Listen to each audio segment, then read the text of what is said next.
Good evening, ladies and gentlemen, and welcome to the GC Initial LISI webinar. My name is Brian Perkin, and I'll be hosting this evening's webinar.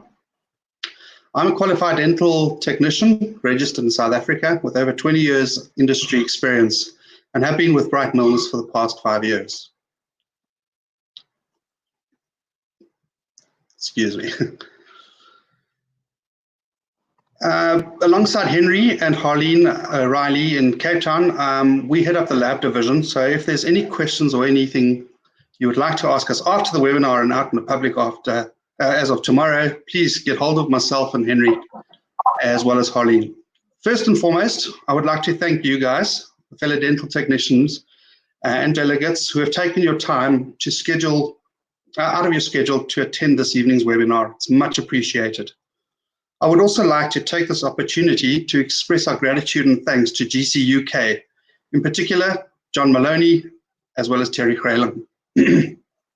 At this point, I briefly need to run through a couple of housekeeping issues before I welcome Bob and Mike onto the podium. There will be a couple of question and answer sessions during the webinar, as well as one at the end of the webinar. Please, in the little tab on the right of your screen, write your questions, and during the webinar, Bob and Michael will answer those for you. There's also a chat section. Please feel free to make use of the chat section. After the final Q&A session at the end of the webinar, I will run through a couple of amazing deals that GC Initial UK have offered to the South African marketplace. While I've got you guys, let me tell you about the webinar that's taking place next week, Wednesday at 7 p.m. Bob will be presenting a webinar on the Gradia Plus, utilizing the flask technique. Hope to see you there as well. So without further ado, let me introduce you to our two GC key opinion leaders. Firstly, and in no particular order, let me introduce Michael Lazarevic. Michael is a born and bred South African hailing out of the town of Somerset West near Cape Town. Michael graduated with a BTech degree in 2001. After qualifying, Mike pursued his career as a dental technician in London, where he opened up a specialist crown and bridge dental lab from 2001 to 2006. When Michael returned to South Africa in 2006, he took up a position as a specialist dental ceramist alongside Guido Dingemans at Ceramident Dental Laboratory in Somerset West. Recently, Michael took over the reins from Guido and is now the proud owner of the aforementioned dental lab. Right, Mr. Bob Elst. Bob is no stranger to the shores of South Africa. Bob was here in 2018 when he presented and lectured in Durban, Johannesburg, as well as Cape Town, sold-out events. Bob hails from the city of Antwerp in Belgium. Bob qualified as a dental technician in 1991. From the start of his career, Bob has produced and delivered only the highest quality work, combined with strong personal service. These are the core values that Bob has adopted throughout his career and in his own dental laboratory. Throughout Bob's career, Bob has participated as both a lecturer and participant in well over 40 master dental technology courses. Evidently, Bob values the concept of lifelong learning very highly. In 2007, Bob won the third prize worldwide in the Young Ceramics category at the Nobel Biocare World Tour in Las Vegas.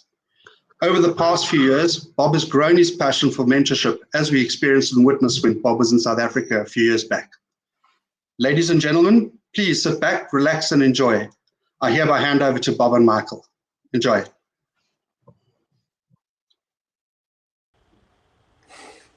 Thanks, Brian. Can you hear me?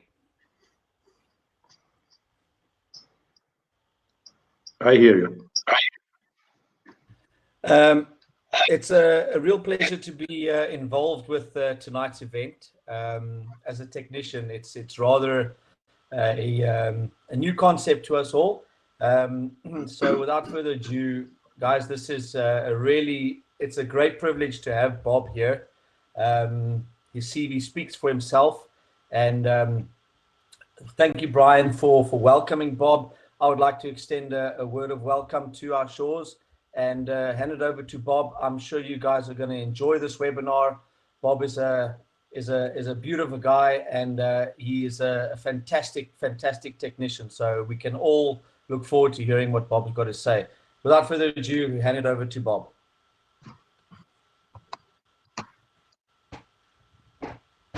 Okay, thank you so much, Michael and Brian. It's a privilege to do this. I hope everybody can hear me. A few weeks ago, I had a phone call from Henry. We know each other from my last tour in South Africa and also my first tour in South Africa. And then we came up with the idea of doing a webinar. And Brian and Henry asked me, yeah, but what do you want for this webinar? And I really found that the polos from Milners and Wright really nice. So they sent me one. And I have a free ginger beer in Gilmore in Joburg the next time I will come to Joburg. So thank you so much for everybody. I will start my presentation. This presentation is not a manual presentation, okay? It's my personal workflow. If you want to have a presentation of the manual, we can do that also. We can also give you the manual. And we have the Get Connected app of GC, where you can find everything that's related to our products or the workflow of everything. So that's more easy. So I will start sharing my screen and presentation like this. There will be moments we can have some questions and answers, and you can also type everything, and my partner in crime today, Michael, he will write everything down and we will come back to you. So like Brian said, I'm Bob Elst. I live in Belgium. It's a very small land near Paris. Sometimes they don't know where Belgium is, but they know where Paris is. And I'm born in 71, still looking young and beautiful. I still have my own firm. It's Econ. I give aesthetic consultants and I do some aesthetic works. And I'm a technical trainer and lecturer for GC Benelux. For me, it's really important that we understand and that we know that we are working for the patients. Okay, we all know that dentists are the most beautiful persons in the world. But when we can give our patients a smile and confidence, then I think we did a good job. And also Albert Einstein knew that our happiness depends on the smile of the other. There are some friends in South Africa, and I want to really stand out, and please, all unattended children will be given a free espresso and a free puppy. After this presentation, you have to contact Brian for that, and so if your son is giving you some difficulties, you will have a puppy the next morning. Our first patient, our first work, it's zirconium work, upper and lower, and our patient is a doctor of the Ghent University Clinic. So, of course, a very important patient, but all patients are important. And he had severe wear of his upper and lower teeth. Like you see, he lost more than half of it. And also the gingival line was not okay. We had to do gingivectomy. We had to do some bone issues to get the right thing done. So you see, this was his smile. And that's not the smile that you want, because 62, it's still young. I'm getting 50 next year, so for me, 62 is still young. So how did we do it? I did a digital smile design with Exocat. We are working with the Plovdiv setup. That's the latest Exocat. And I really found the Jan Haito anteriors, and that's called the ZRS types dental library in Exocat. So if you want to do a setup or a print and you want to have the right surface structure and really nice morphology, look out for the ZRS library of Jan Haito. Some do like Jan. I like Jan Haito a lot. There are different teeth already in the library. You also have some other guys, but Jan Haito and his anterior book, for me, that's a small Bible. We used the Asiga printers and we did the tryout with the GC Print Lite. So we did the study, and after that study, we did the print of the provisionals. After setting the provisionals, we did some pictures to look if everything was okay. Of course, the first time we did not do the provisionals, but we did shelves. So we printed some shelves, and then we put it on the patient, and he could see it, and he could take it home to talk with his partner if it was okay, smile line okay, in the bathroom, you know, in the dental office, it's a little bit awkward sometimes for the patient. That's why we give always the shells with the patients to be confident at their own home and to have some time to think about. And then when they say, okay, then we take the same study, we will make from the shell a provisional, so that just a snap on the bottom, and then the provisionals come out, and then we can make them a little bit more lifelike with OptiGlaze color. You see that the interiors here are painted with OptiGlaze color, and OptiGlaze color, it's a nano-filled composite. So if you have in your office some temps that have to be in the mouth for, let's say, half a year with new implant work, direct loading, etc., it's really nice to have the combination with the printed provisional and paint it on with OptiGlaze color.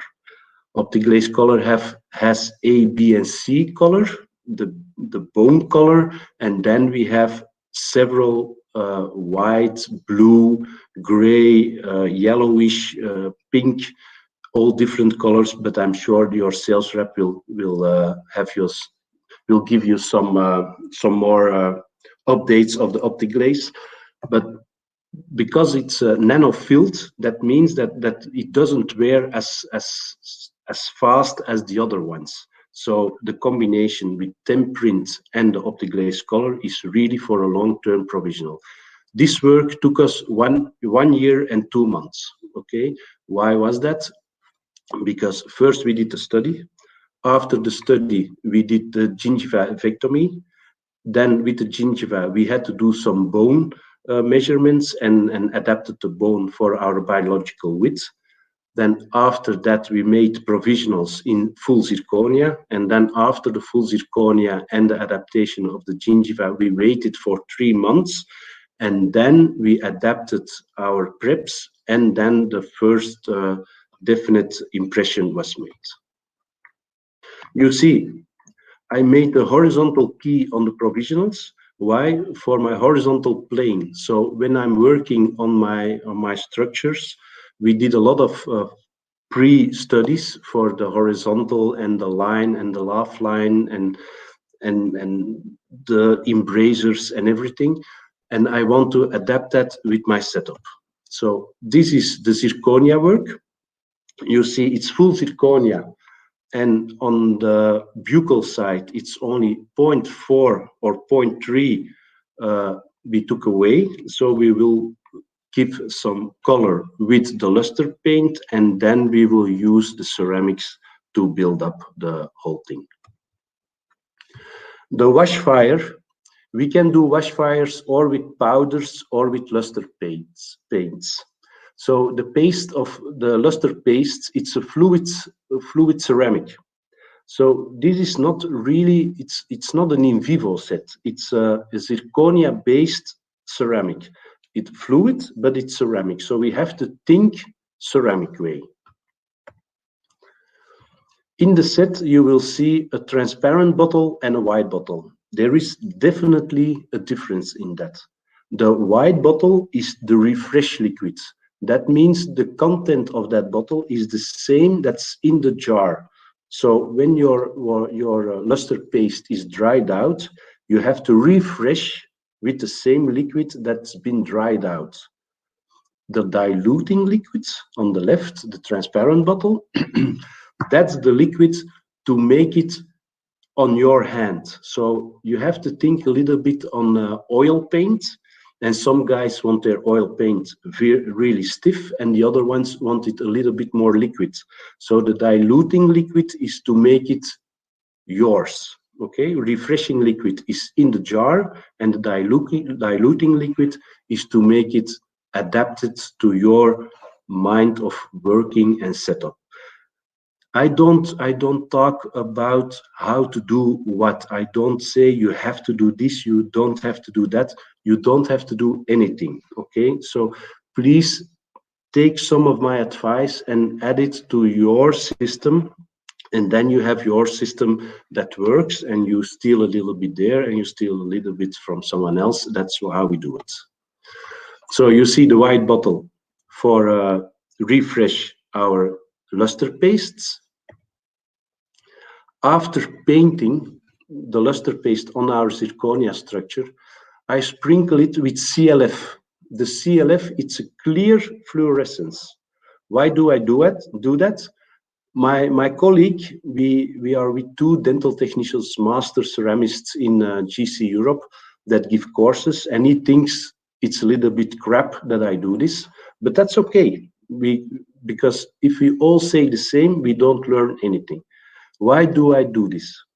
I want to sprinkle the CLF, the clear fluorescence, for two reasons. One, to add fluorescence on my zirconia, and two, you see it's 6 anteriors and it was 28 elements this case. If we now just paint and put it on our fire tray, we all know the color will drop. Definitely with the guys who wants it real fluid.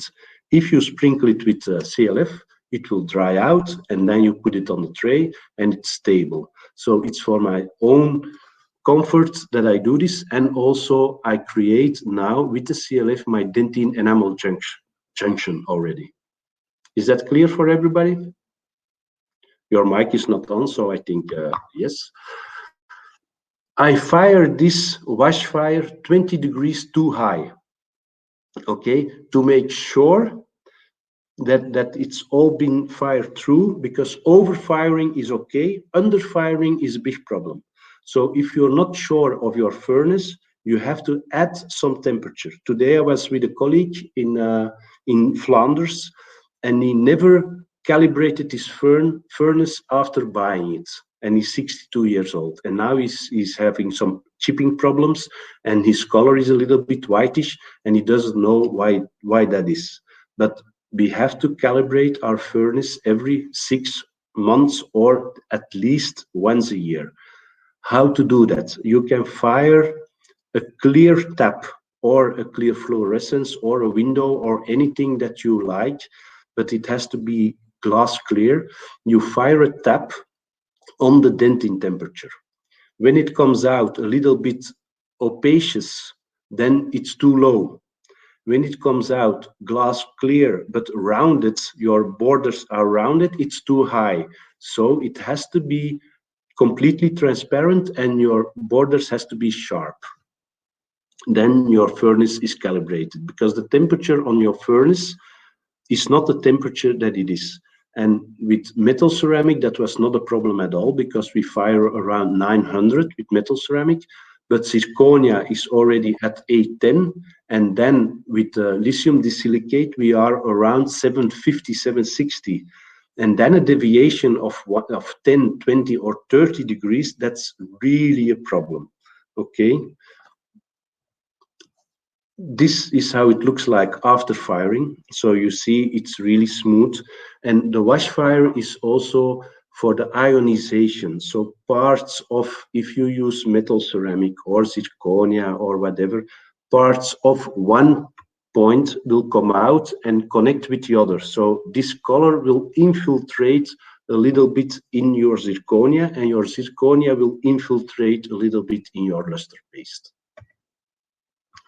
Then I will add A2, and inside A42, inside it's like warm dentine, and it's a little bit darker. The inside 42, it's the greenish.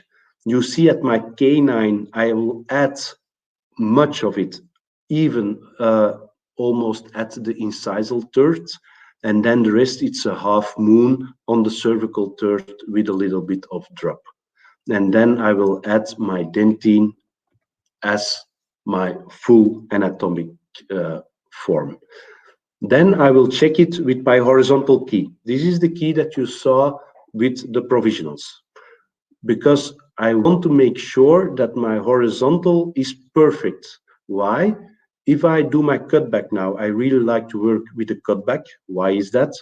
I was trained like this, and I'm already an old one in the field. So now it's all one bake and we do it without cutback and it's really sexy. But I want to have control. So with the cutback, I have control. And if I do it in one bake without cutback, sometimes I am going a little bit too big. I make mistakes every single day. Ask my ex-wife.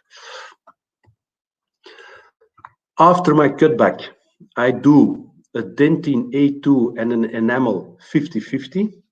The FD91, you will see the one is blue, the other one is yellow and then pink.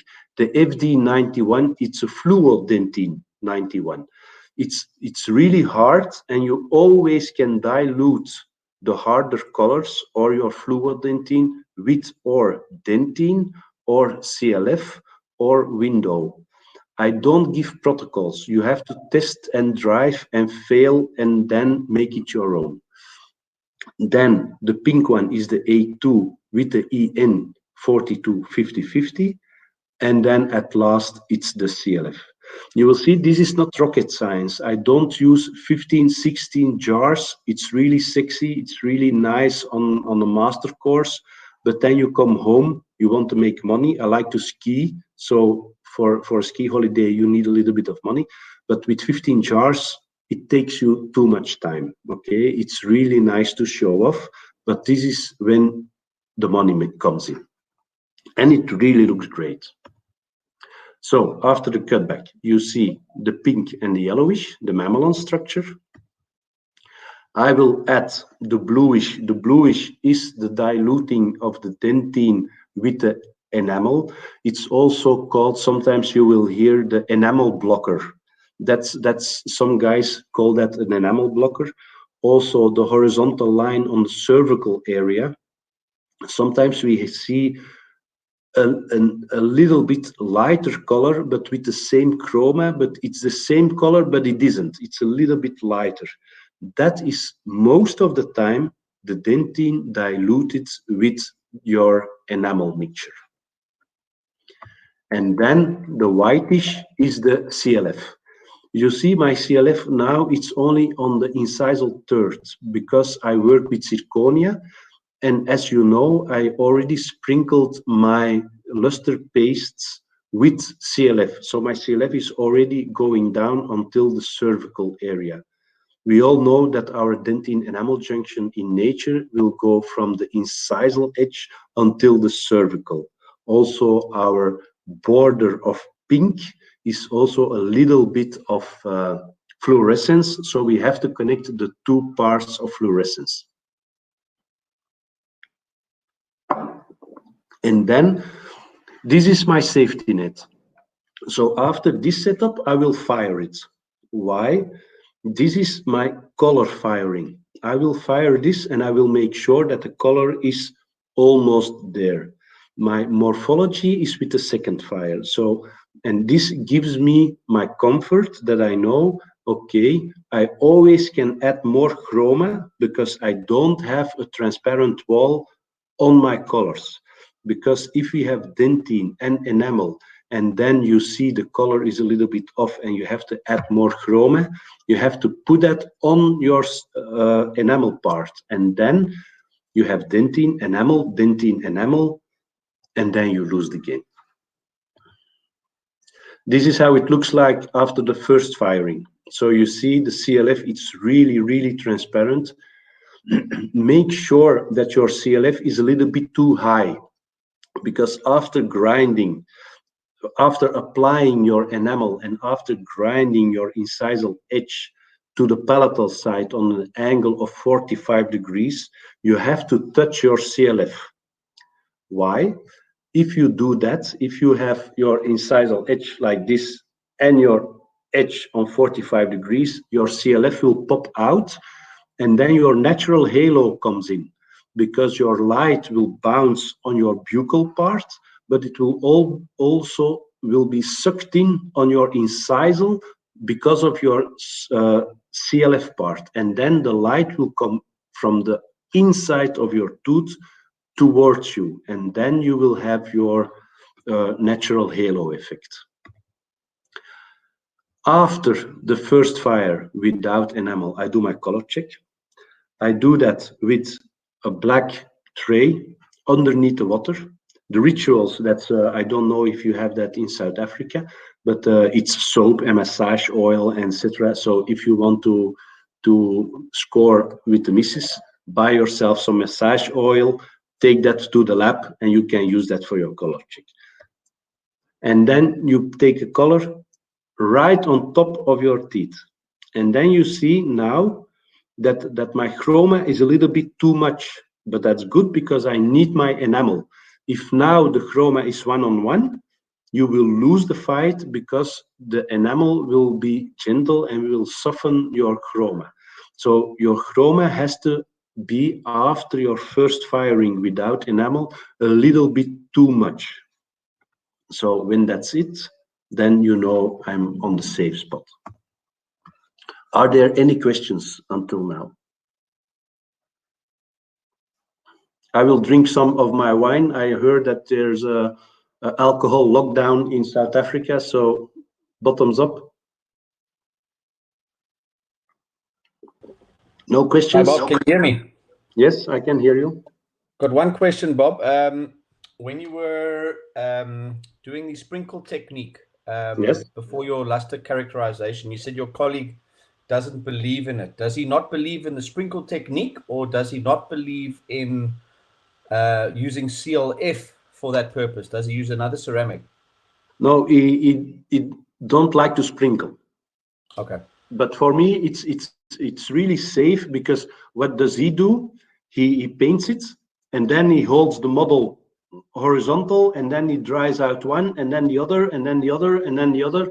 But we need our CLF until the cervical third. So we have to add our fluorescence until our edge, because we have to connect the fluorescence part of our gum with the fluorescence part of our neck. And 10 years ago, we mixed a little bit of pink in our enamel for the cervical border to have that connection. But with the initial ceramic, we have the CLF, and that's so much more natural. So I think it's really, really nice to do it like that. But I think also it's really good to have 10 technicians and all 10 with a small difference of getting the job done. So I'm totally fine with that. Absolutely. Thanks. Yeah, that answers the question. Thanks, Bob. Okay. I have nothing further, but if something comes up, I'll let you know. Okay, thank you.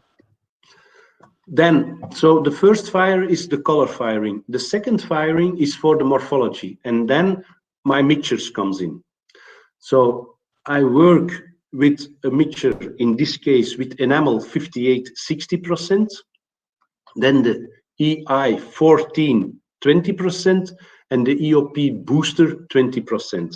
So the first three things that you see, that's my enamel mixture for this patient. The 58, it's for the Vita color. The EI 14, it's a little bit of yellowish. And the booster, the Opal booster, is to add some opalescence in it.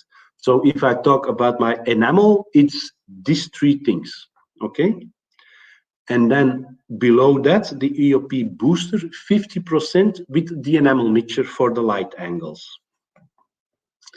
And that is what it looks like. So the whitish is the enamel, and then the bluish is the Opal booster, 50% with the enamel. After firing, it looks like this. So you see already the yellow warm glow on the teeth. We are working for a patient of 62 years old. In my career, I think, and I won't overdo it, I think I made 5 bleach works. And with the 5 times I did that, I had 5 times problems. Because why? People that like bleach, they want everything in a straight line. They don't like light angles. They want a lateral that's as long as their central, a canine that looks like a central. So it's always a fight. So if they say, I have a job for a bleach guy, I ask them to put it in another lab. And then, so after this, I grind a little bit, and then I make my final bake with a mixture of 50% enamel diluted with the CLF. So by doing this, I have my main enamel mixture, my second enamel mixture 50% with Opal booster, and then for the final characterizations of my morphology, I have another diluted enamel with my CLF. I don't know if you know Joshua Polanski, but instead Joshua Polanski really likes the CL. So he doesn't like the CLF, he works with the CL. So whatever you like, try it, try the CLF, try the CL, and we can only learn when we fail. So please fail sometimes. So this is my final bake. Just a little bit of light angles and a little bit here and a little bit more volume, but you have to make sure that your volume is already 95% okay with the second firing, because if we work too much with our diluted enamel now, we will make it too gray. The more transparent our material is and the more thicker, the more grayish it will be. This was the final fire. I will give you some time and then you can put on Facebook, I saw a presentation of Bob and this and that. But what's wrong? Position of the 12. You see, it's inclinated to the incisal. On the model, it was really okay. The embracer of the 21, you see, it's a little bit too much to the distal side. Everything else is pretty much okay. So we did a trying, we did a test, we did a biscuit fire, we did another fire with a patient, because I work with a doctor and a dental chair and we always do one-on-one. And it was okay. Are you okay with this? Is it everything okay? Shall I put a little bit more orange on my incisal edge? Yes, yes, yes, yes, yes. And the patient wants a lighter color. So this is our worst nightmare. And what to do with our worst nightmare? Listen, smile, agree, and then do the fuck whatever you want. And say, thank you, patient, and I will make it much more nicer. I redid the whole work. It's a full upper and lower. It's been cemented 2 weeks ago, but the patient will come back the last day of this month, so I don't have a final picture. If you want, I can put a final picture in the mailbox of Brian, and you can have some comments on the final work for that patient. Do you have any questions about this work? Because this is the last part of the zirconia.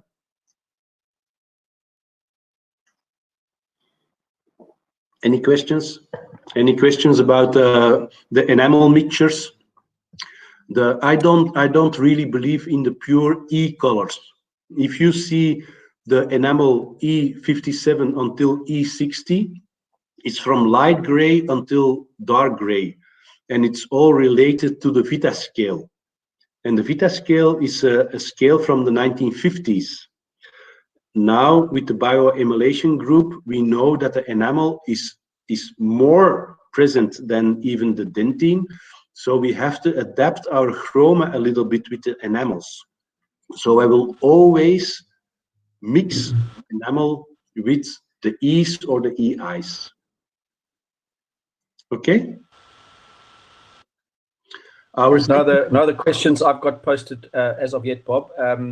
If I could just ask a question, the Opal booster, Yes. you can change the value of the crown using your Opal booster, is that correct? Yes, yes. The more Opal booster that you use, the more grayish you will put on your crown. Yeah. So we say in general, don't go more than 30% in your mixture, or it has to be a patient with really grayish contact points.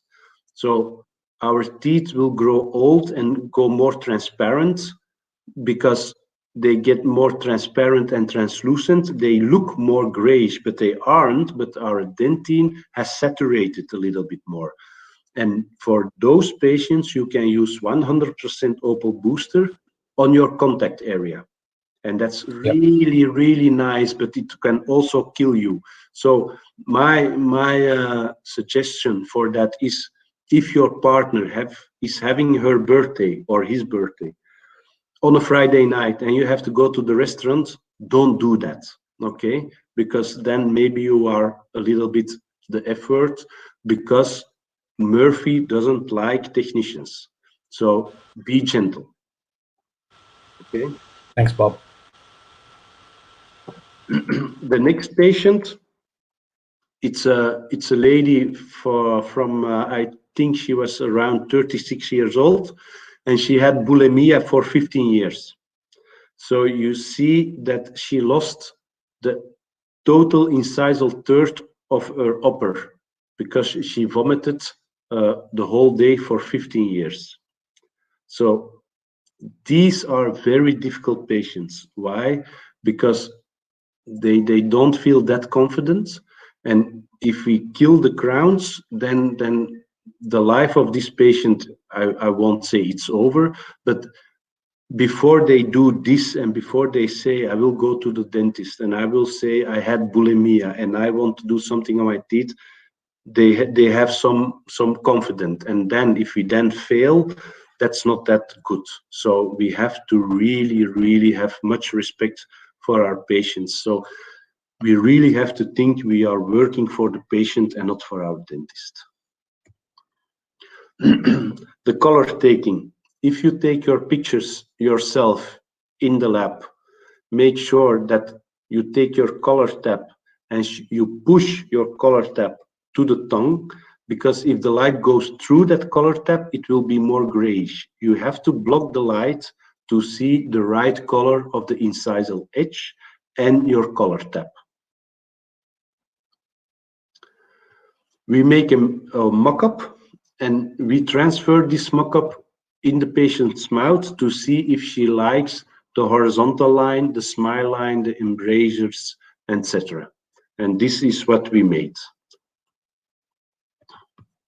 We will use this mock-up to do our preps.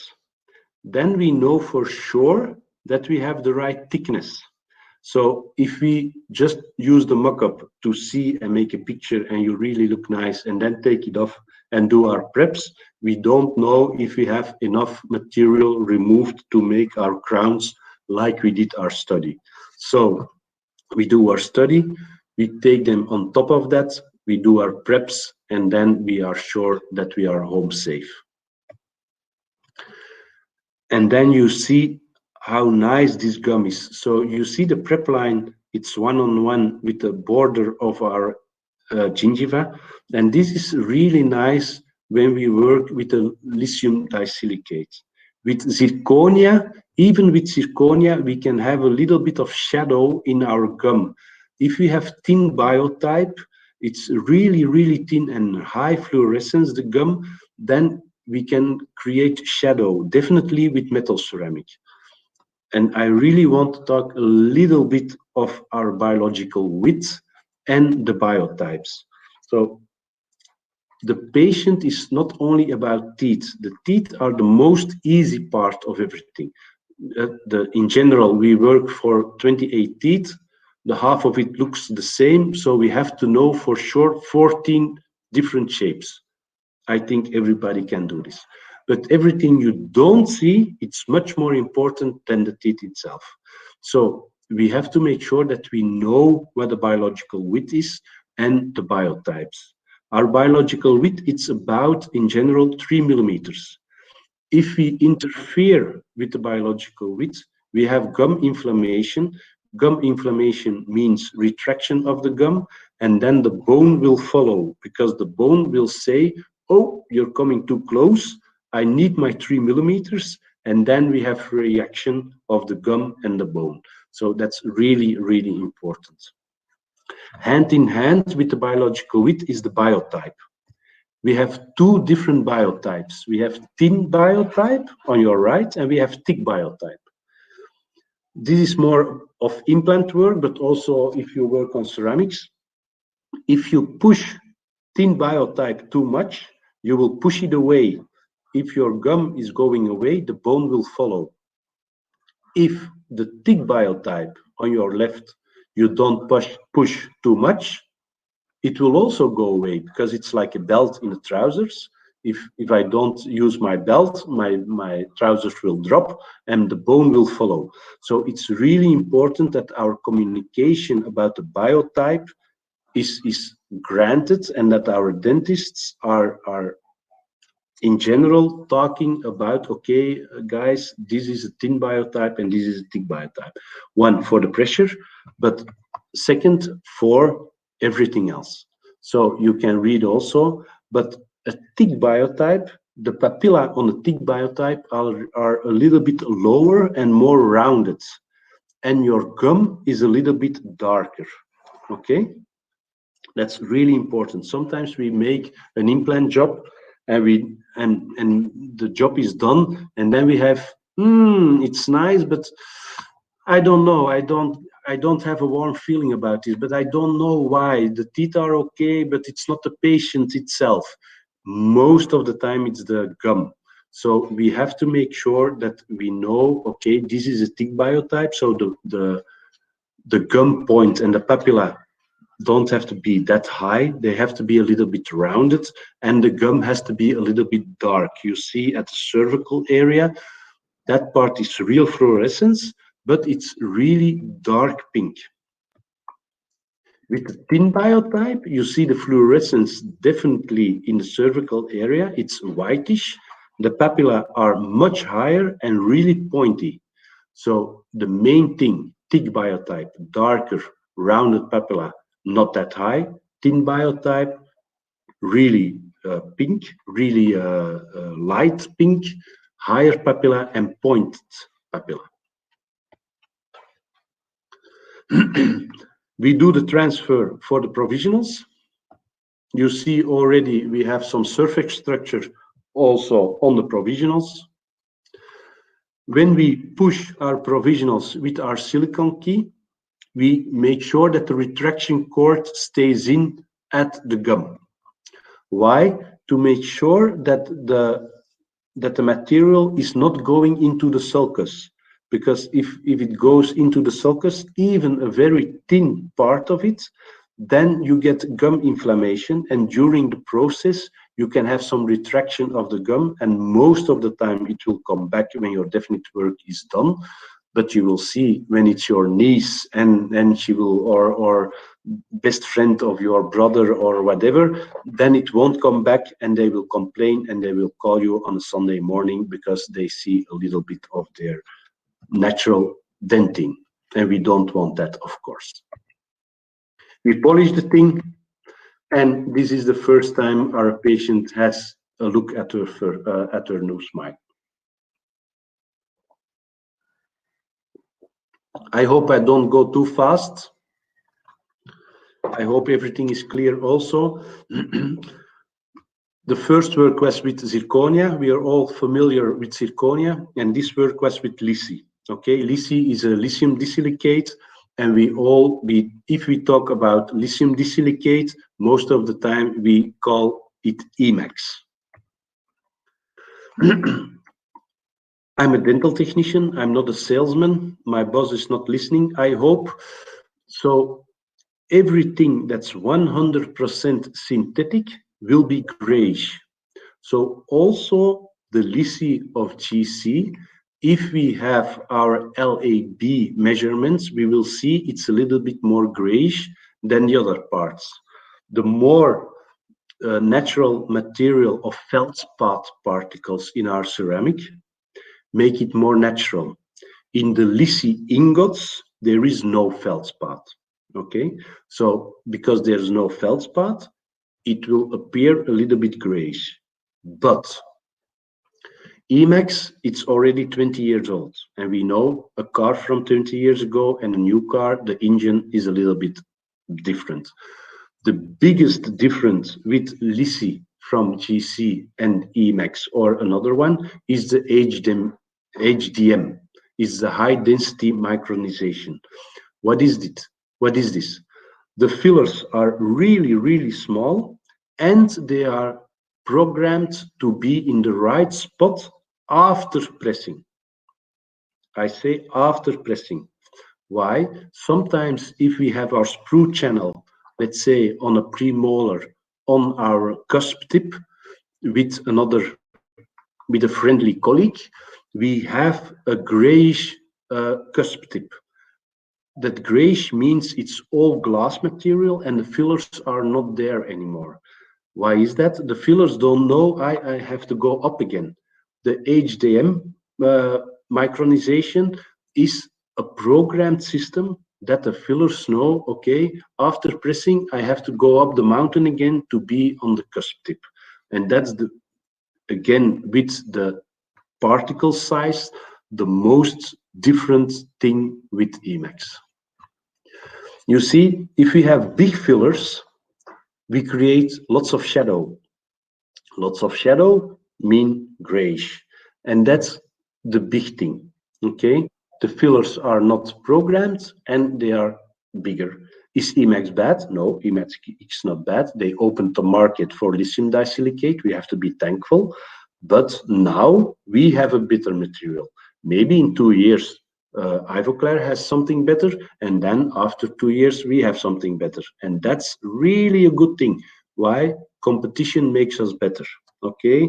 If we stay stable and we have a flat line, we are dead before we are dead. So we have to have some competition and we have to explore ourselves and we have, like I said, fail once in a while.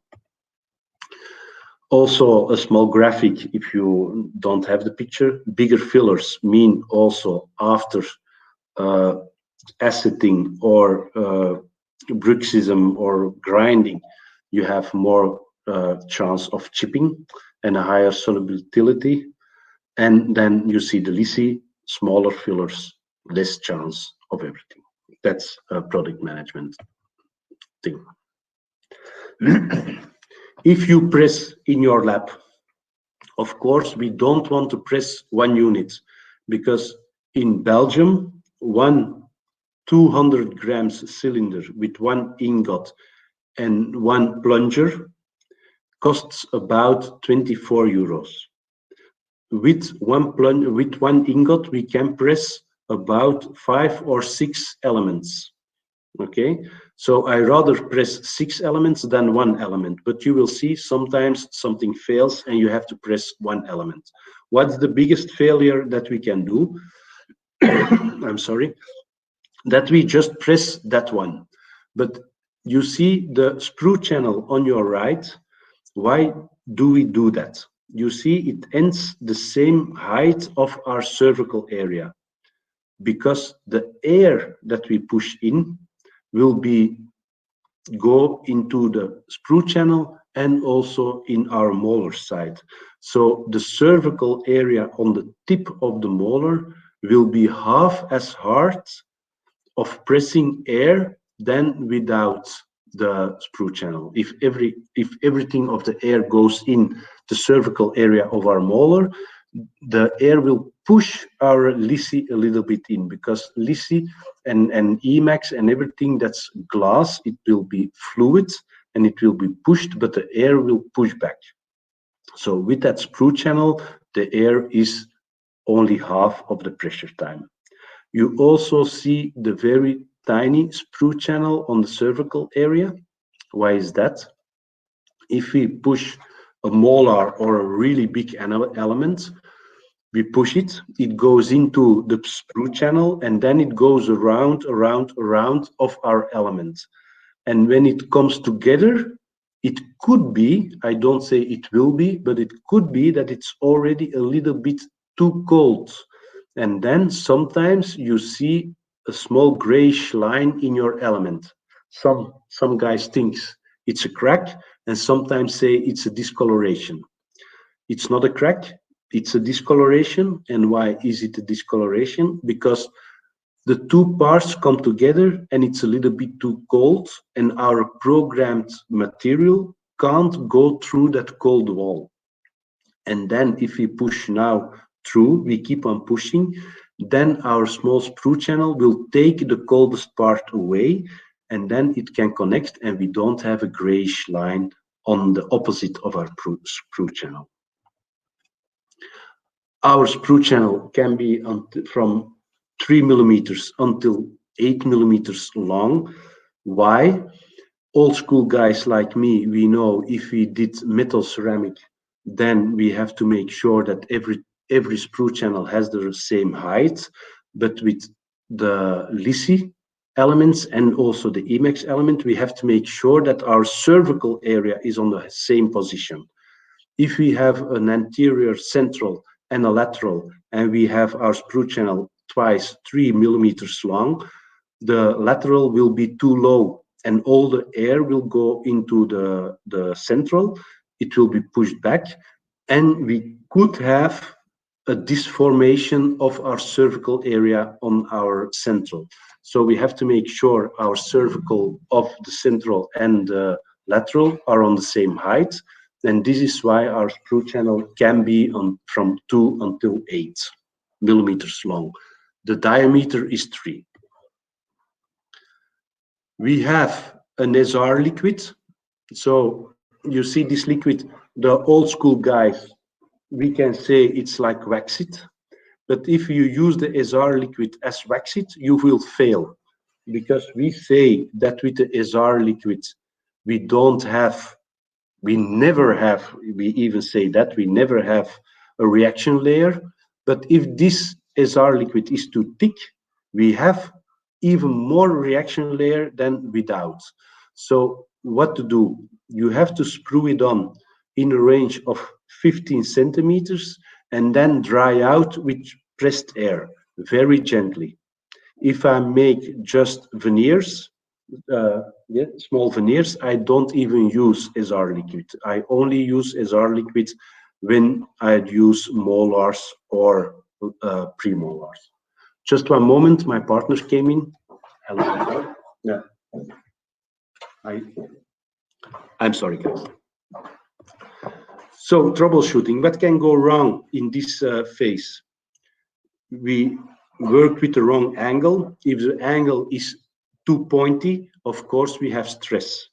If they are too close to each other, or we put too much in or too high, we have to make sure that everything is in the same position of our cylinder. We can press with one ingot about 0.8 grams. 0.8. Every technician thinks then, okay, I can go to 1 gram. That's true. You can go to 1 gram, but you can't go to 1.2 grams. So if I say, guys, you can go to 1.0 grams, but don't go to 1.2. Bob said 1.0, so I go 1.2. No, you can go to 0.8. If you use, but it's not in the manual and it's not in the IFU, instruction for use, you can use 2 ingots in the same time. If you have double grams, you can use 2 ingots of LISI, but it's not in the IFU of LISI. What to do if you do that? Our ingots are a little bit shaped like this. Okay, it's a small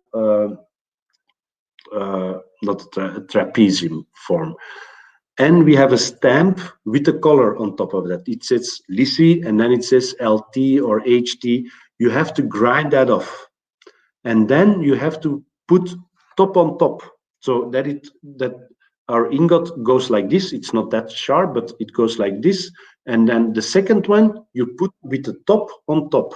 You grind it out, the stamp, and you put it top on top. If you do top bottom, it's possible that by making our glass material fluid, that we will have some air in between. And if you put top on top, you don't have that. If you put the stamp on and you don't grind it away, it could be that you have a grayish line. Why? The paint of that stamp can't evaporate on the air, and it will go into your glass material and it can't go away. So you can have a milky cloud or a grayish line because of the stamp. I'm sorry. This is a cylinder. I always put my cylinders on top of, this is a plunger. So why? Old school metal ceramic guys know 15 minutes before melting the metal, we will turn our cylinder to make sure that every gas is going away from the wax or something else. But we can't do that with the LISI crowns. Why? The temperature of the LISI investment, it's really, really important. So don't interfere, because we have our crystallite jump with our investment, and it has to be perfect. So just put it sideways like this. So in this way, we also have our flow of the air and not influence of our gases into the cylinder. Troubleshooting. You see too much cylinders, the wrong place, too long in the furnace, and the wrong temperature. A ceramic furnace and a burnout furnace, it will say that temperature, but it's not that temperature. Okay, they are fooling us. The ceramic furnaces of Ivoclar are always a little bit too high. The ceramic of in average always a little bit too low. I mean, the Dekema furnaces are in average always a little bit too high. I had a Ivoclar furnace and I had to fire everything 20 degrees higher. A Dekema furnace is always too high, or most of the time too high. Only the oral design Dekema furnaces are too low, because then the end temperature of our dentin fire is longer, and they fooled us a little bit with those temperatures. We have a really, really nice thing, because we have a KOL, we work with KOL people, key opinion leaders from all over the world. Also the host, Michael, from nearby Cape Town, is also a KOL, and twice a year he will come to Europe and have a nice dinner and some Belgian beers. And then we interact with each other, question and answer for two full days. And full days means during the day and also at the bar until night. And this is a design of our KOL from Austria. He made a STL file. You can print this STL file and you can press this in every ingot that we have on the market. And then it looks like that. Why is this necessary? Because now you can also grind this tab with the thickness. This is the full thickness, but you can say I will reduce it for half, or 75% or 80% or 90%. And then if you do your individual color taking, you can use your own tabs regarding the ingots that you will use. This is the full color chart of the ingots at this moment on the market. And this is the field where you can use them. Of course, this is the manual. If you say, I want to try something else, be free to do that, test it, let us know what to do. I like to use the LT or the MOs. When do I use the MOs? When my natural dentition is discolored. The darker our crown, our natural dye is, the more we have to block it. And we can only block it with an opacious one. And the MO0 is the most opacious one. But you see behind the black wall, it's still a little bit transparent. But all the others are more transparent. The HTs, all at the top, that's only for almost non-prep or veneers and small inlays and onlays. And then you can play with the MTs and the LTs for yourself. Okay, it's a little bit try and failure for your market and what you like. The LTAs, the thirds, the LTAs, LTBs, and Cs and Ds, it's always the LTA. It will look after pressing a little bit like an A2. You can do full anatomics, and then you can color it with our luster pastes. You have the MT-A1s, also full anatomic, and color it with our luster pastes. if you use the LTAs or B or C or Ds, these are also really good to use with a cutback, what I used for this patient. Are there any questions at this moment?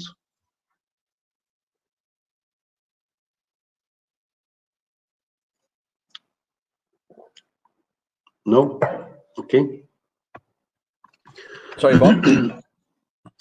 Yeah. Sorry, it takes me a while to get on there. No, not a problem at all. I've just got one question.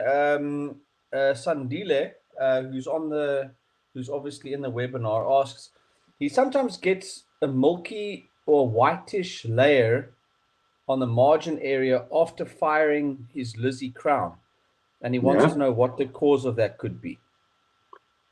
That could be if you are using the fluid fire pastes. If you use too much and it comes out and it touches your ceramic or the outside, then you can have a discoloration whitish, or even, let's say you have a lower anterior case and you don't adapt your drying time, then the fluid firing pastes, if they don't are really dried out before the furnace closes, everything looks gray. So all the grayish discolorations you see on Facebook, 99.9% of the time is used firing pastes and don't adapt it their drying time. Right. But also a possibility is that you use a different liquid. If you use LISI, you really have to use a build-up liquid that's designated for the low fusing ceramic. You have some universal liquids, but they are not always gentle for the really low ceramics. So you have to make sure if you use LISI, please use the LISI liquid. With the LISI liquid, you can also, if you use the low fusing liquid, you can use that for everything, also for your metal ceramic. But you can't use the metal ceramic liquid because it's fired much higher.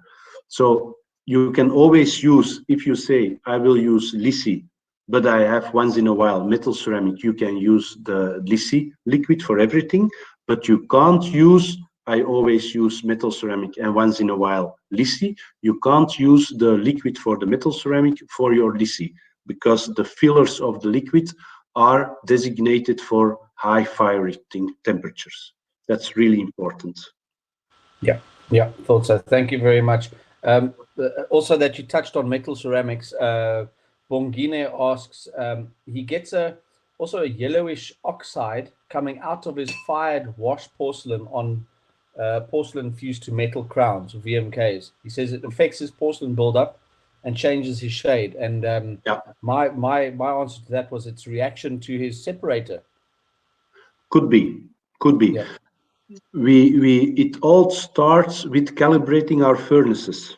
So like I said in the beginning of the presentation, please start with calibrating your furnace, and then your wash fire, your first fire of your opaque should be very, very thin, and after firing it should be a little bit glazy. So it should shine a little bit. If that's not the point, it's underfired, and underfired opaque, metal ceramic opaque, means that you don't have an ionization between your opaque and your metal structure. So that means also that your bonding is not sufficient enough. Right. If you use too much opaque with your first firing, then regarding the ionization and the thick layer could give you a discoloration of yellow, more chromatic color of your opaque. Could be. Thanks, Bob. Okay. Thank you. So after pressing, it looks like this. You just sandblast it. I sandblasted first the upper left with glass beads, and then when I'm almost there, I use sandblasting material 50 micron, and then I drop my pressure with to 1.5. Of course, I don't have to say you have to be gentle with this one. Okay. This is a picture. If you put this on Facebook, this is not what they call dental, you know, but this is our daily work, okay? If we put this on Facebook, it's not sexy enough, it's not high-end and blah, blah, blah, but this makes our living. This makes that we make crowns and we can take our children to university, to college, have a nice vacation, and also our crowns look really, really nice. If we have our ego on Facebook, then we say, I need a little bit of this or a little bit of that, but I want to show you my daily work, and this is it, okay? So the right one is the cutback I use for my LISI ceramic material. Then the wash fire, really, really important. Or you use the LISI powders, or you use the luster pastes. When to use what? What do you like? Okay. For myself, I will choose my wash firing regarding the color of the patient. If I have lots of horizontal different colors like tetracycline discoloration or borders that are much more chromatic or lighter or set or etc., then I would rather go to luster pastes.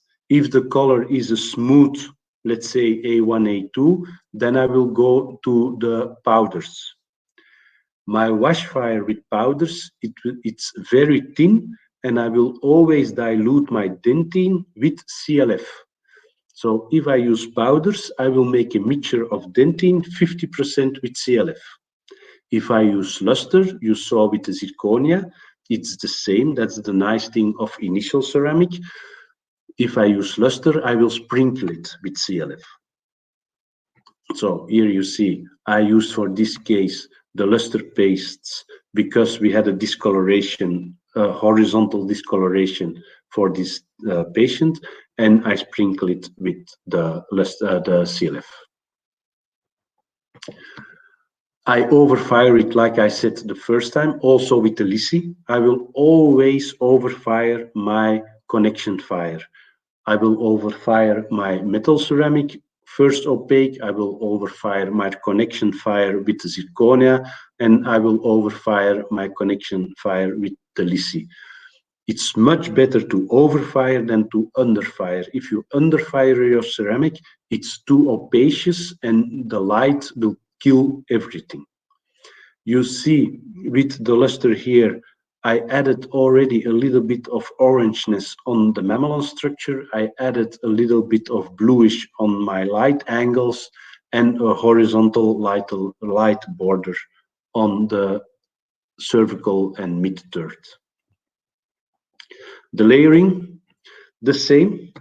That's the nice thing of initial ceramic. You can always use, you can use 15, 16, 17, 18 different jars and colors, or you can think and you can dilute the colors that are already on your plate. And then I mean your neck area, your gingiva, your FD 91, 92. Also here I have FD and you see the yellow tips. That's the FD. It's always the same setup that I do. Also the CLF. The CLF will suck in the light and will reflect it that we have our natural halo effect.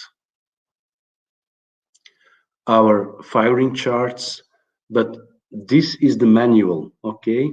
Every furnace has a deviation. So it's really, really important to get to your furnace tomorrow morning and to have a checkup of the furnace.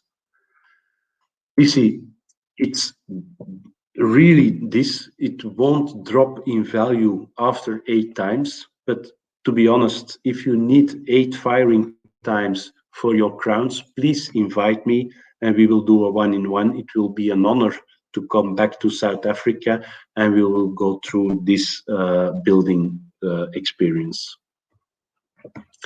Also very stable in cracks and in sharpness. And this is the Opal booster. Opal booster, what means opalescence? Opalescence is the change of color of our white, blue, and orange balance.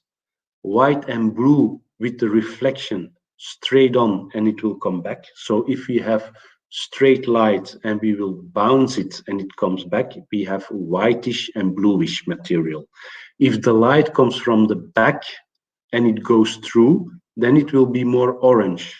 And that can also be implemented by using our CLF. So the CLF and the angle of 45 degrees in our incisal edge will make that our light will be sucked in our incisal third, and that the light will come back from the inside of our ceramic. And then when the patients move like this, we will have our natural opalescence. 10 years ago, we had opal blue, opal orange, and opal white, and it was always blue, orange, and white, regarding the angle of the light. So again, my enamel mixture, I think with this patient, I used EI11 and EI13 and 20% of opal booster. And then the yellowish is the opal booster mixed with 50-50 with my enamel. This is how it looked on the model. Always use a master model to make sure that your contact points are perfect, but we all know that our working model, the die models, are not sufficient enough to have our contact points. We have to make sure that our contact area, I really like to work with the Dr. Tarnow idea. So the lowest part of our contact point should be 4.8 millimeters away from the bone tip. So underneath our papilla is our bone tip, and the lowest point of our contact point should be at 4.8. In literature, we say 5 millimeters because they think that dental technicians can't hold on the 4.8. Of course, this is communication with your dentist. This is knowing the difference between thin and thick biotype. But again, communication and working one-on-one with the patient, it's really important. Structure, this patient didn't need a lot of structure. Etching and bonding, don't do that in the lab. Do that, it's better to assist your dentist than pre-etch in the lab, because if he tested it and then do it again, then it's over-etched, and over-etched mean that it could be, I don't say it will be, but it could be that the bonding strength is not sufficient enough. The patient, so she started from this, and we made that. The upper picture is a recall picture after 2 weeks, so we already see that our papilla are almost there. Only at the left side between the lateral and the canine, we see a little bit of a discoloration, but in fact, this is just a burning wound of our lamp. So it's really hot, and if we do the luting of our crowns and we take too much time at one area, it could be that we burn a little bit of the gum of the patient, but she will survive and she was okay. So this is the full build-up. This is, let's say, the advanced technique, but not every patient can pay for an advanced technique. But another technique is also doable with the luster pastes. So we make a full anatomic crown. We paint with our luster pastes. Again, luster pastes are fluid zirconia ceramics, so you can do internal staining and external staining with luster paste for all the ceramics. There's only one but: don't do internal staining with the luster pastes on metal ceramic, because we work with, like I said, a zirconia based. So it could be, if you do internal staining with the luster pastes, that you can have micro cracks in your enamel. So internal, external for everything, only not internal for metal ceramic.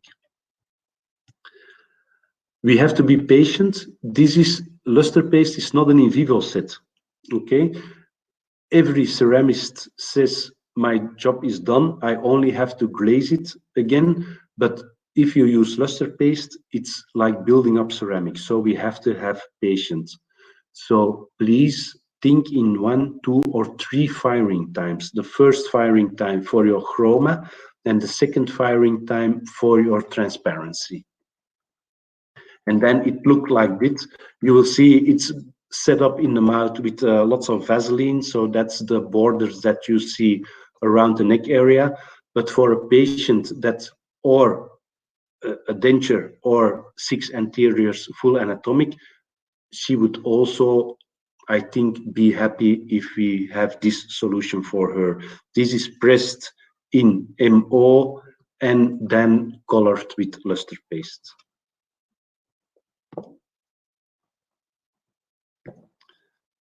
Please, again, ask my ex-wife. I failed completely every day, but if we don't fail, we can't learn. So we have to fail to learn. Are there any questions?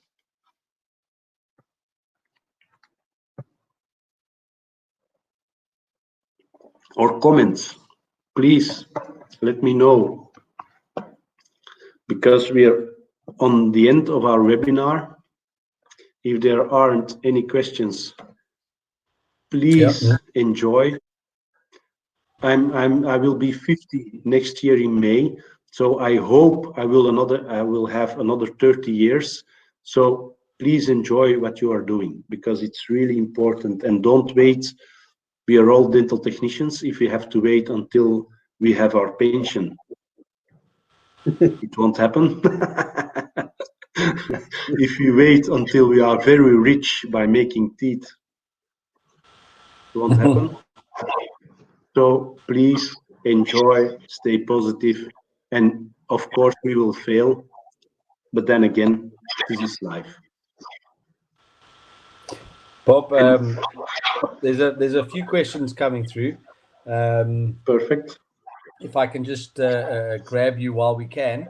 And guys, if I could take this opportunity to really ask Bob anything that you need to know. I see Brian's logged on as well. It's an invaluable session to have with someone of Bob's skill and expertise. So make use of it while we can now. I know there's another webinar next week, which is on the Gradia. But as far as ceramics is concerned, I think it's a good time to grab him now. Bob, there's a question here about contact points. Henry says, should it be 4.8 millimeters from the bone of the papilla or the gum? No. So if you have your teeth like this is our cervical area. So this is the lowest point of our contact area. Then we have our gum like this. And underneath the gum, there is our bone tip. And the best thing to do is when we do our biscuit face, that our dentist has his probe and he will touch the bone tip and then he will measure with the pocket probe to see if we are on our 4.85 millimeters. That's the best thing to do. The other thing to do is, we all know with thin biotype, it's about there because we see the papilla, and with thick biotype, it's rounded papilla. We can go a little bit higher with our contact point because the papilla is more rounded. So if the dentist wants the crown finished in one time, we really need to read our papilla and ask even the dentist, please make sure, is it a thin or a thick biotype, to do high-end aesthetic work. Great. Comment coming in from Clayton saying he really appreciates a realistic and a realistic build-up technique that can be reproduced in the lab. So I think they're saying that what you're doing is fantastic, as it really equates to what we do every day, and it's added your approach to fine-tuning what everybody's doing, and that was one of the comments coming in, which was Thank you so much. Really nice to hear. I see John Maloney from GC UK is also online, which is great to have him available as well. Welcome, John. In Dutch we say hoedje op. You know, Yeah. hoedje op. That means it wasn't me. Yeah. Just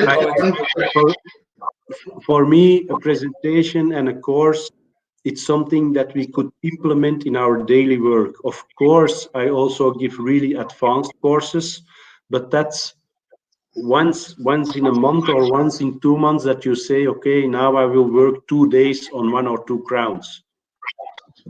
But in the end, we work to have a good time at home and to have quality time with our family.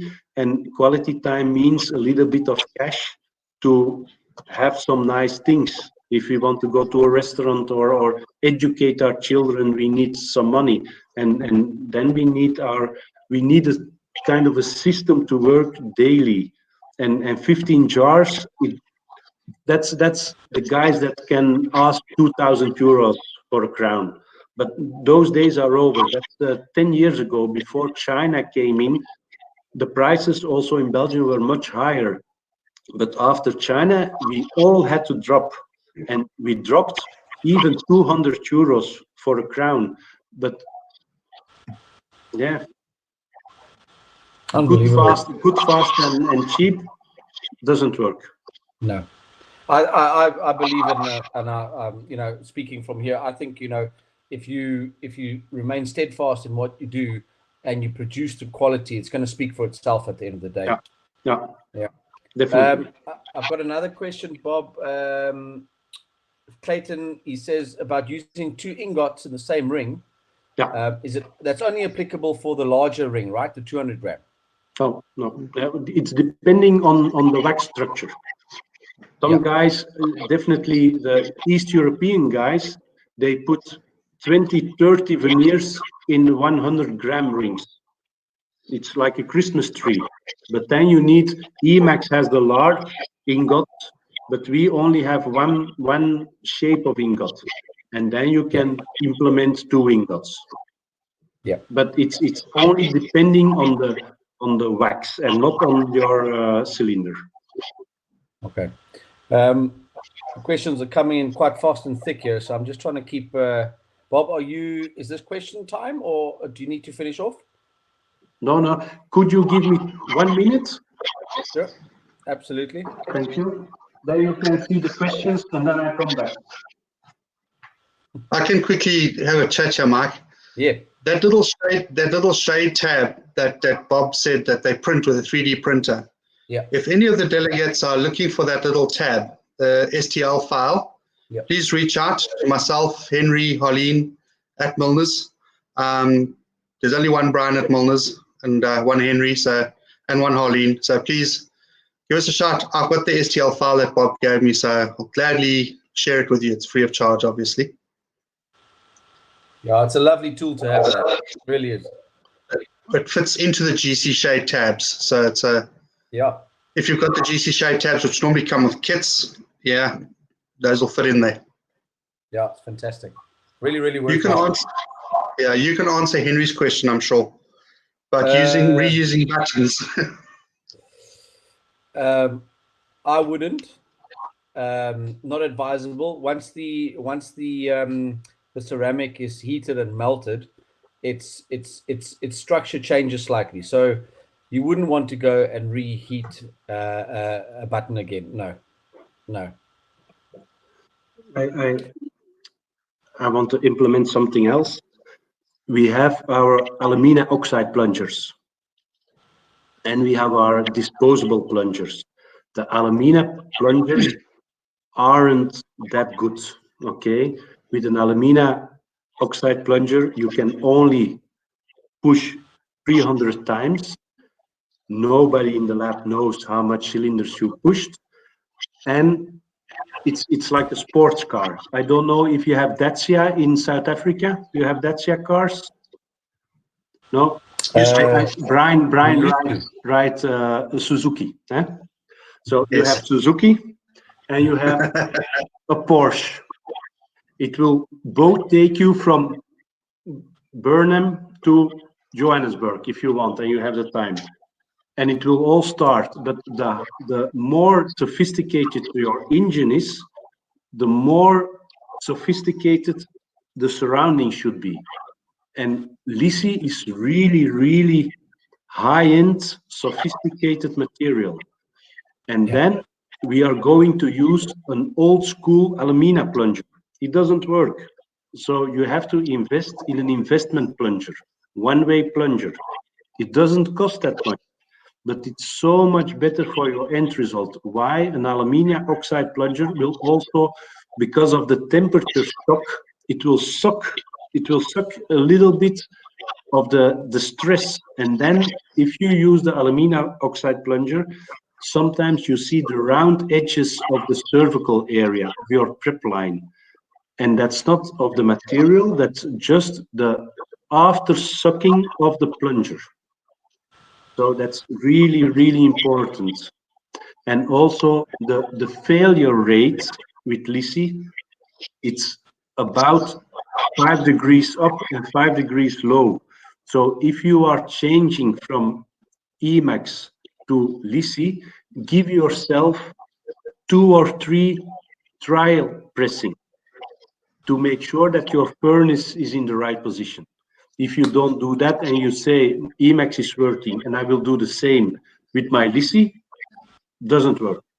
Okay, you have to test it. It's like going from a 2-cylinder car to a 6-cylinder car. If you do the same with your feet, then you are in the house next door. So if you change from a material 1 or 2, you always have to give yourself some time to test the surroundings of it. Yeah. Bob, another question from Peter Basson. He says, can you etch zirconia and use monobond for a better bond? I don't believe in chemical bonding with zirconia. Yeah. Because it's all about adhesion. You have to make sure that your coping is in the right structure, but I'm an old school technician. Okay, if you ask the same question to a 30-year-old technician, he will say, yeah, I will use that bond or this bond. I have my technique and I don't use a chemical bonding system with my zirconia. I only use my wash fire, and I wash fire 20 degrees too high. And then I have my strength around my coping, and I don't have chipping with my zirconia. But you have to make sure, if you fire zirconia and you have big structures, an implant structure with lots of zirconia material, you have to lower down your raising temperature.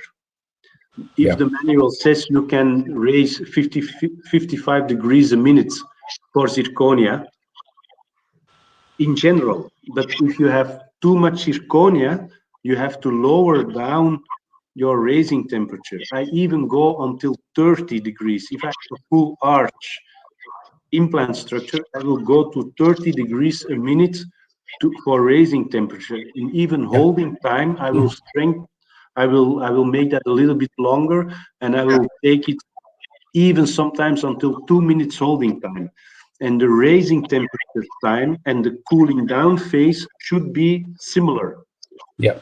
Because the manual says after firing, you can open the furnace immediately. Most of the time you can do that, but you can't do that with lots of material with zirconia, lots of material with cobalt chrome, and lots of material of titanium. Yeah. For the same reason, those materials don't take the heat easily. And if they don't take the heat easily, they don't give the heat easily away. So the time rising and cooling down should be almost the same. Right. That's a big issue for chipping. Yeah, true. Yeah. And going back to the plunger story, we've had a few people, mentioning that they've got fractures or cracks on the button itself, but that's using an aluminium oxide plunger because it pulls the heat through. No, so throw it away. Yeah. Okay.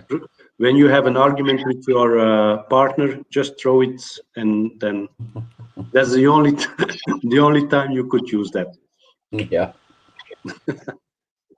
Guys, are there any other questions that that you would like to ask Bob while he's here? Nothing coming through. Was it okay for everybody? Do you have any comments? Absolutely. Great comments. John Maloney, great job, Bob.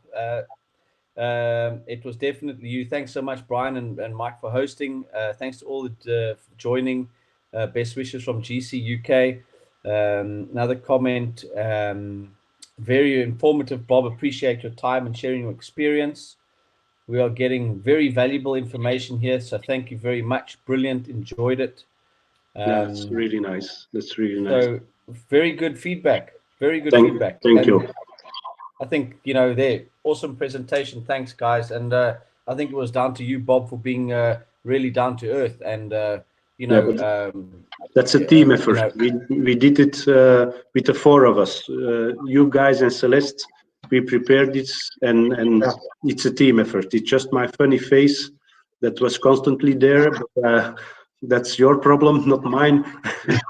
But it's a team effort. So I would like to thank everybody that was around today, and also for next week, guys, the webinar about Gradia Plus. Don't think in composite, okay? It's not a composite. It's a hybrid ceramic, and it can make your implant jobs so much easy. So please, if you only have one doubt of trying to do works with Gradia Plus, please make sure that we see each other again next week. Okay. Yeah, I'll be sending out the link is already on Facebook pages. So go and have a look at the Wright Milner's Dental Lab Division Facebook page, as well as the Dentasa group Facebook page. I'll put it out there, but I'll also send it out via WhatsApp again and emails to all the labs. Perfect. So those technicians, lab owners that get the mails, please share them with your staff, your technicians. If you've got employing technicians, let them know about them, about the webinars, and they can also, they're more than welcome to join. No, okay. Then I only have to do one more thing. Brian asked me to show this again every time for another ginger beer. Yes, pleasure. Thank you so much, everybody. It was really an honor to do this, and I really enjoyed it. And I hope we can see each other next week. And I wish you a very nice. Here it's a summer evening, but in South Africa it's a little bit more winter. So thank you so much, and we will see each other again next week. Bye bye. Yeah, thanks from us, Bob. Thanks from Wright Milner's as well to Mike and Bob. Thank you. It was great having you. Certificates will be sent out, and we'll also send out some specials with the certificates. I can just quickly run through those if you don't mind. Sorry, I've got to do a bit of sales work here. We're going to have some specials on the GC products. The ceramic bottles, you buy 3, you get a 4th bottle free. The ingots, buy 3 sleeves of ingots, and you get the 4th one free, or you buy 5 and get 2 free. Then luster paste, same story, buy 3 jars of luster paste, you get the 4th one free. So chat to Henry, myself, Arlene, but we'll also send out those specials when we send out the certificates. Once again, thanks to Bob and Mike, wishing you guys all, and all our delegates, wishing you all a very pleasant evening further. Thank you very much. Well done, guys. Cheers, cheers. Cheers. Bye-bye. Bye-bye.